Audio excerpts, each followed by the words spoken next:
আরে আসুন আসুন আসুন, আমি তো আপনার জন্য অপেক্ষা করছিলাম। আসুন।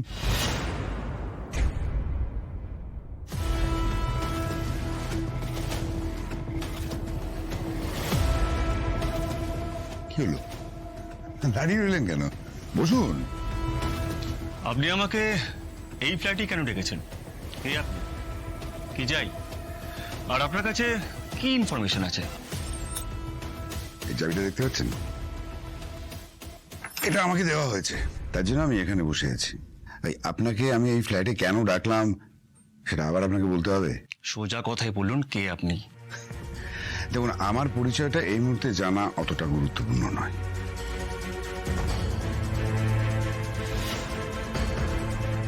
আমি আপনাকে একটা কাজ দেবো, সেটা আপনাকে করতে হবে। আপনি জানেন আপনি কাকে ডেকেছেন? আর আমার পার্সোনাল ফোন নাম্বার আপনি কোথা থেকে পেলেন?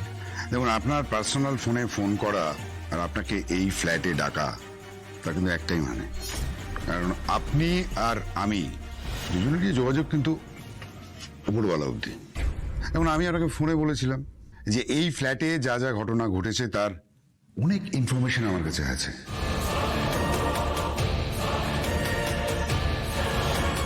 থানায় সেটা বলা যাবে না। আর আপনি কিন্তু সেই কারণেই এখানে ছুটে এসেছেন। এ তো মনে হচ্ছে আমার চেয়েও শেয়ানা। বলুন, কি বলতে চান? দেখুন, যে কেসটাই ফ্ল্যাটে ঘটেছে তার রিপোর্টটা আমি চাই। আর অনেকগুলো টাকা ফেসে গেছে এই কেসটার উপরে। সেই মেয়েটার কেসটার উপর আপনার টাকা ফেসে আছে? সরি, বুঝলাম না। আপনি কেন এই সমস্ত বুঝতে যাচ্ছেন বলুন তো? কি দরকার আপনার বোঝার? আপনি যদি এই ডিলটা করেন তাহলে আপনি অনেক টাকা পাবেন। এই মুহূর্তে আপনি যে টাকাটা পাচ্ছেন তার থেকে অনেক অনেক বেশি টাকা পাবেন আপনি। এখন আপনি আমাকে বলুন, আপনার টাকার দরকার আছে কি নেই? কত টাকার কথা বলছেন আপনি?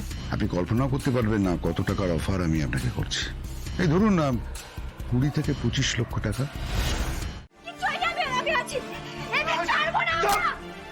একদম চুপ। কেস বানা ওদের নামে। ওরা অন্যের ফ্ল্যাটে বেআইনি ভাবে ঢুকেছিল চুরি ডাকাতি করার মতলবে। আর হ্যাঁ, এদিকে এদিকে শোন, এদের দুজনের মধ্যে যদি কেউ একজনও একটুও নড়াচড়া করে তাহলে এদের সাথে সাথে গুলি করে দিবি। হ্যাঁ, গুলি করে দিবি এদের।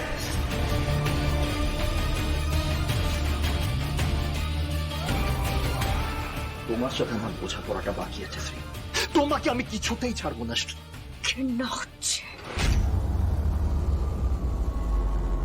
আমার ভাবতেও ঘৃণা করছে যে আমি তোমার মতো একটা মানুষকে চিনি রনি।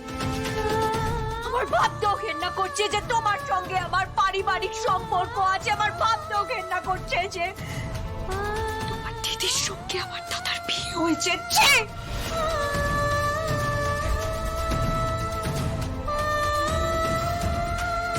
আমার খেলাটা কেমন লাগলো শ্রী? খুব ভালো সাজিয়েছি না আমি পুরো খেলাটা? আমি তোমার জন্য একটু একটু করে চাল পেতেছিলাম আর তুমি তার মধ্যে একটু একটু করে ভেসে গিয়েছো। আরে সেদিনকে তো এই ফ্ল্যাটেই তুমি অজ্ঞান হয়ে পড়েছিলে। তখন যদি তোমার এই রাজ না আসতো তাহলে তোমার এমন অবস্থা করতাম যে যাতে কেউ আর তোমার দিকে ঘুরে তাকাতো না।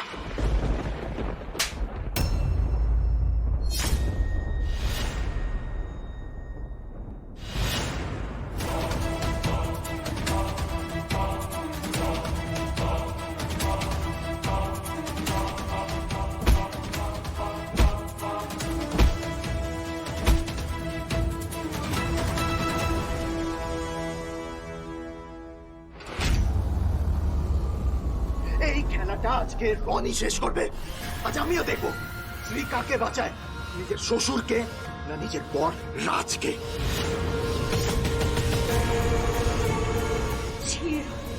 তুমি যে এতটা নীচ আমি ভাবতেও পারছি না। কি ক্ষতি করেছি তোমার? হ্যাঁ, কি ক্ষতি করেছি? কেন এভাবে আমার জীবনটা তছনছ করার জন্য উঠে পড়ে লেগেছো তুমি? কেন?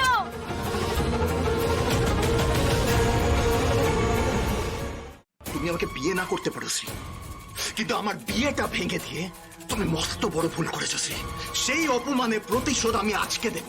আমি টাকা দিয়ে তোমার কেসটা নিজে ঝুলিয়ে রেখেছিলাম, যাতে আর কোথাও কোনোদিন তুমি চাকরি না পাও, আর কোনোদিন আমার টাকা শোধ করতে না পারো।